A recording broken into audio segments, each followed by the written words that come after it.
Hello everyone, मेरा नाम है डॉक्टर मोहम्मद काशिफ और आज की इस वीडियो के ज़रिए हम बात करेंगे कुछ खानों के बारे में, कुछ फूड के बारे में।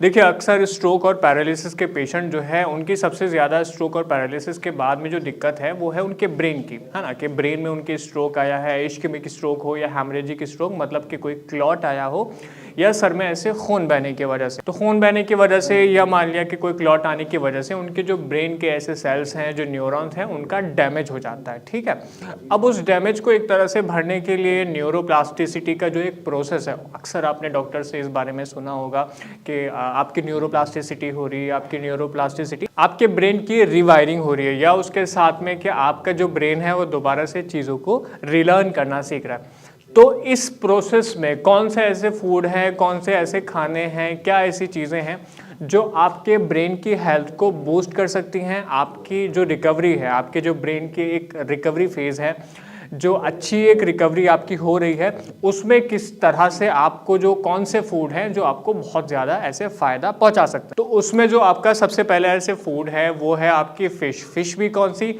वो है आपकी सैल्मन फ़िश आप देख सकते हैं मार्केट में अक्सर आपको मिल जाती है।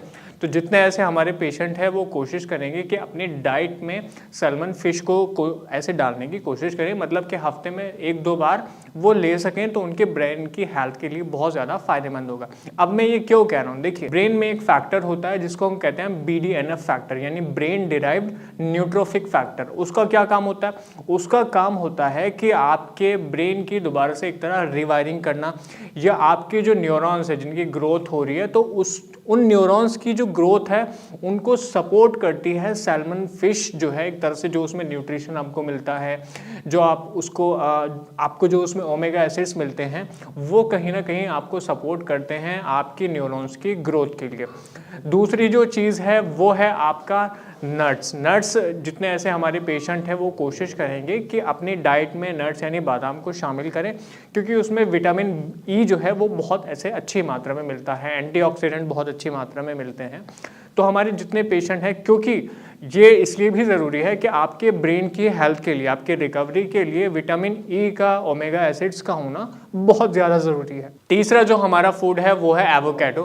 तो आप अपनी डाइट में एवोकेडो भी शामिल कर सकते हैं। बहुत आपने ऐसी वीडियोस भी देखी होंगी, रील्स आपने देखी होंगी, जिसमें स्पेशली बताया गया है कि आप एवोकेडो ऐसे ले सकते हैं। चौथी चीज़ है हरी सब्जियां। देखिए, जैसा आप जानते हैं कि विंटर का सीज़न चल रहा है और बहुत ज़्यादा ऐसे हरी सब्जियां आपको, हरी पत्तेदार सब्जियां आपको मिल जाती हैं। तो आप जितने ऐसे हमारे स्ट्रोक के, पैरालिसिस के पेशेंट हैं वो कोशिश करेंगे कि हरे पत्तेदार सब्जियां ऐसे खाने में शामिल करें, क्योंकि उसमें आयरन की मात्रा बहुत ज़्यादा होती है। तो किसी भी ऐसे पेशेंट के लिए, स्पेशली के स्ट्रोक के पेशेंट के लिए सबसे ज़्यादा ज़रूरी है कि उसका ब्लड को बनाने में हरी जो पत्तेदार सब्जियां हैं वो बहुत ज़्यादा ऐसे फ़ायदेमंद साबित हो सकती हैं। तो हमारे जितने ऐसे पेशेंट हैं, स्ट्रोक के जो पेशेंट हैं, वो कोशिश करेंगे कि जो पत्तेदार ऐसे सब्जियां हैं उसे अपनी डाइट में शामिल करें। एक और पॉइंट है जो हमारे स्ट्रोक के पेशेंट हैं कि वो मेथी और स्ट्रॉबेरी भी अपनी डाइट में शामिल कर सकते हैं। स्ट्रॉबेरी में एंटीऑक्सीडेंट बहुत अच्छी मात्रा में होते हैं। तो जितने ऐसे स्ट्रोक के पेशेंट हैं या हमारे पैरालिसिस के पेशेंट हैं,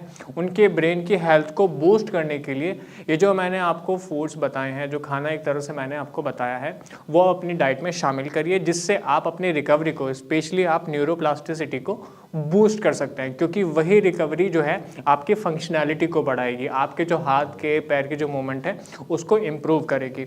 मैं समझता हूँ कि इस वीडियो के ज़रिए जो आपको पॉइंट्स बताए गए हैं वो आपको बेशक समझ में आए होंगे। फिर भी कोई सवाल है, कुछ पूछना चाहते हैं, तो नीचे हमारे नंबर दिए जा रहे हैं, आप उस पर कॉल भी कर सकते हैं। हमारे डॉक्टर्स की टीम हर समय आपके लिए उपलब्ध है। धन्यवाद।